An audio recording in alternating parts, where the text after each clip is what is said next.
bertemu kembali dengan saya, Nur Mahamuswita, calon guru penggerak Angkatan 11 Kota Bekasi. Pada kesempatan kali ini, saya akan membahas mengenai koneksi antar materi pada modul 2.3 tentang coaching dan supervisi akademik. Pada bagian yang pertama ini, saya akan menjawab pertanyaan mengenai bagaimana peran Anda sebagai seorang coach di sekolah dan keterkaitannya dengan materi sebelumnya di paket modul 2, yaitu pembelajaran berdiferensiasi dan pembelajaran sosial dan emosi. Sebelum menjawab pertanyaan tersebut, saya akan membahas terlebih dahulu mengenai coaching. Coaching bagi saya merupakan sebuah proses kolaborasi atau kemitraan yang berfokus pada solusi, berorientasi pada hasil dan sistematis, di mana coach memfasilitasi peningkatan atas performa kerja, pengalaman hidup, pembelajaran diri, dan pertumbuhan pribadi dari seorang coach. Coaching memiliki peran yang sangat penting dalam menggali potensi murid. Kegiatan coaching merupakan salah satu cara yang dapat digunakan untuk menuntun belajar murid untuk mencapai kekuatan kodratnya. Sebagai seorang pamong, guru dapat menuntun murid untuk menggali potensi penuhnya melalui pertanyaan-pertanyaan reflektif dan efektif agar kekuatan kodrat anak dapat tergali penuh. Dengan kemitraan, koci dapat mengambil keputusan sendiri, menemukan ide baru yang dapat digunakan untuk mengatasi tantangan yang dihadapinya. Untuk melakukan coaching, seorang coach harus menggunakan paradigma berpikir coaching. Yang pertama adalah fokus pada coaching, kedua bersikap terbuka dan ingin tahu, ketiga memiliki kesadaran diri yang kuat, dan yang terakhir mampu melihat peluang baru dan masa depan. Coach juga harus menerapkan prinsip coaching, yaitu kemitraan, proses kreatif, dan memaksimalkan potensi. Seorang coach juga harus memiliki kompetensi inti coaching, yaitu kehadiran penuh presence, mendengarkan aktif, dan mengajukan pertanyaan berbobot. Seorang coach dapat menggunakan kompetensi ini untuk menggali secara penuh potensi coaching. Untuk keberhasilan proses coaching, seorang coach dapat menggunakan alur tinta untuk mengajukan pertanyaan-pertanyaan berbobot kepada coach. Tersebut adalah yang pertama menanyakan tujuan, kemudian mengidentifikasi masalah, membuat rencana aksi, dan tanggung jawab koci terhadap rencana aksi tersebut. Sebelum masuk dalam pendidikan guru penggerak, saya jarang sekali mendengar istilah coaching. Saya pertama kali mendengar istilah ini adalah dari rekan guru angkatan 7 guru penggerak, di mana beliau menceritakan mengenai coaching yang sudah beliau lakukan. Hingga pada saat saya masuk ke dalam modul ini, saya benar-benar awam tentang konsep coaching. Namun, ketika mempelajari modul ini, saya merasa gembira karena ternyata tanpa saya sadari, saya pernah melakukan coaching terhadap siswa saya. Walaupun kalau dihadapkan dengan alur tirta, saya tidak lengkap menggunakan alur tirta dalam mengajukan pertanyaan-pertanyaan terhadap murid saya. Dan tidak semua kompetensi inti dari coaching sudah saya terapkan.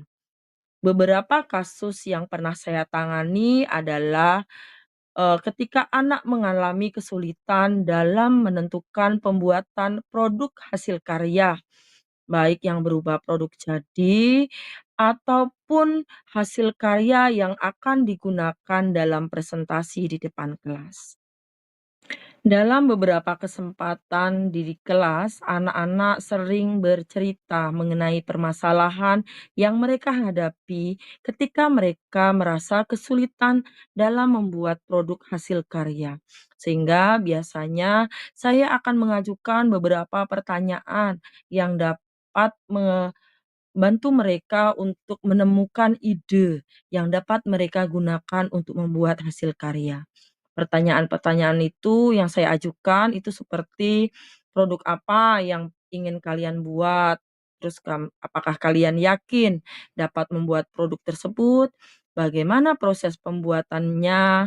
Siapa yang akan kalian minta bantuan jika mendapat kesulitan? Dan bagaimana pembagian tugas pembuatan produk tersebut? Beberapa pertanyaan ini pada akhirnya mampu membuat anak merumuskan sendiri produk apa yang akan mereka buat. Dan kejadian yang sama pernah juga terjadi ketika saya membimbing anak OSIS, ketika mereka menghadapi permasalahan-permasalahan terkait tugas-tugas OSIS. Kalau untuk OSIS, pertanyaan saya lebih terperinci. Biasanya akan mengarah kepada siapa guru yang akan kalian libatkan, siapa guru yang akan kalian mintai bantuan ketika kalian mengalami kesulitan, kemudian apakah kalian sudah saling bekerja sama dalam, pembagian tugas dan sebagainya. Untuk proses coaching kepada rekan sejawat, saya belum berani mengatakan apa yang sudah saya lakukan itu sebagai sebuah coaching. Karena ketika teman-teman saya menceritakan permasalahan yang mereka alami, baik permasalahan yang terkait dengan kegiatan pembelajaran di kelas maupun permasalahan-permasalahan yang lainnya yang terjadi di sekolah, saya memang menggali informasi lebih lanjut dengan menggunakan pertanyaan-pertanyaan. Namun, ada kalanya malah saya memberikan saran kepada mereka, sehingga kecenderungan yang saya lakukan adalah sebuah kegiatan mentoring. Namun, dengan pemahaman yang lebih mendalam yang saya peroleh dalam kegiatan pembelajaran di modul ini, saya berharap saya dapat menerapkan teknik coaching secara baik kepada rekan-rekan kerja saya maupun murid-murid saya, sehingga saya dapat menggali potensi penuh mereka untuk mengatasi permasalahan mereka sendiri. Dengan memiliki kompetensi inti coaching serta menggunakan prinsip coaching, saya berharap permasalahan-permasalahan yang dialami murid saya dan rekan kerja saya dapat teratasi dengan baik dengan bantuan coaching yang saya lakukan. Bagaimana keterkaitan coaching dengan pembelajaran berdiferensiasi? Pembelajaran berdiferensiasi merupakan serangkaian keputusan masuk akal yang dibuat oleh guru yang berorientasi pada kebutuhan murid. Pembelajaran berdiferensiasi dapat memenuhi kebutuhan belajar murid dan membantu mencapai hasil belajar yang optimal. Jika guru melakukan pemetaan kebutuhan berdasarkan tiga aspek yaitu kesiapan belajar, minat, dan profil belajar murid. Seorang coach, guru harus memiliki cara dan metode untuk dapat mengekspresikan kemampuan diri murid dalam kaitannya untuk menyelesaikan masalah-masalah pembelajaran yang dihadapinya. Selain itu, dengan menggunakan teknik coaching, guru dapat menggali potensi murid dalam kegiatan pembelajaran atau diferensiasi proses. Dan pada saat murid mengalami permasalahan dalam pembuatan produk atau diferensiasi produk. Keterkaitan coaching dengan pembelajaran sosial emosional adalah seorang coach harus memiliki kompetensi sosial emosional berupa kehadiran penuh atau mindfulness dalam melakukan kegiatan coaching. Sebab mampu hadir secara penuh dan memberikan perhatian pada permasalahan yang dialami coach merupakan salah satu kompetensi inti dalam coaching. Selain itu, seorang coach harus mampu berempati terhadap permasalahan yang dialami coach. Coach harus mampu mengatur emosinya sehingga tidak membuat asumsi atau menghakimi coach. Dengan tetap berfokus pada permasalahan, coach harus menciptakan suasana yang nyaman sehingga coach mudah dalam menyampaikan permasalahannya dan mampu menemukan solusi atas permasalahannya tersebut. Hal-hal ini hanya dapat dilakukan jika seorang coach sudah mampu menguasai kompetensi sosial emosional dengan baik. Pada bagian ini, saya akan menjawab pertanyaan mengenai bagaimana keterkaitan keterampilan coaching dengan pengembangan kompetensi sebagai pemimpin pembelajaran. Kegiatan coaching ternyata sangat sesuai dengan filosofi pendidikan dari Ki Hajar Dewantoro, yaitu bagaimana pendidikan harus bersifat menuntun kodrat anak.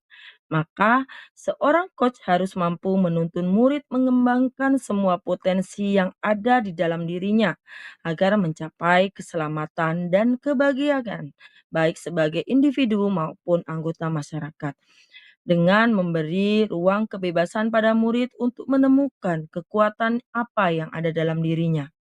Sehingga dengan menerapkan teknik coaching, guru diharapkan mampu menuntun anak untuk menggali potensinya untuk menemukan solusi atas permasalahan-permasalahannya dalam kegiatan pembelajaran anak tersebut. Selain itu, coaching juga dapat diterapkan dalam supervisi akademik. Sebagai pemimpin pembelajaran, guru harus mampu meningkatkan performa pembelajaran, mengembangkan diri, mampu mengidentifikasi kebutuhan belajar murid, maupun bersama-sama rekan guru mengatasi permasalahan-permasalahan yang mungkin terjadi di sekolah maupun dalam pembelajaran. Dengan menggunakan teknik coaching, guru yang berperan sebagai seorang coach dapat membantu rekan guru lainnya untuk bagaimana berpikir lebih mendalam dan menggali potensi yang dimiliki, serta memotivasi internal guru sehingga dapat melakukan refleksi atas kegiatan pembelajarannya dan melakukan perubahan atau perbaikan dalam kegiatan pembelajarannya. Selain itu, dengan teknik coaching pada murid, kita juga dapat menggali kebutuhan belajar murid dan bersama rekan guru lain dapat mengembangkan strategi pembelajaran yang sudah disesuaikan dengan kebutuhan murid tersebut. Dengan menerapkan strategi pembelajaran yang sesuai dengan kebutuhan belajar murid, saya yakin sebagai pemimpin pembelajaran tentu akan mampu melaksanakan pembelajaran yang efektif sesuai dengan tujuan pembelajaran yang ingin dicapai. Dengan kata lain, di sini seorang guru sebagai pemimpin pembelajaran akan dapat melaksanakan proses menuntun yang diharapkan pada kurikulum merdeka. Demikian yang dapat saya sampaikan pada materi koneksi antar materi pada kali ini. Atas kesalahannya saya mohon maaf. Billahi taufiq wal hidayah. Wassalamualaikum warahmatullahi wabarakatuh.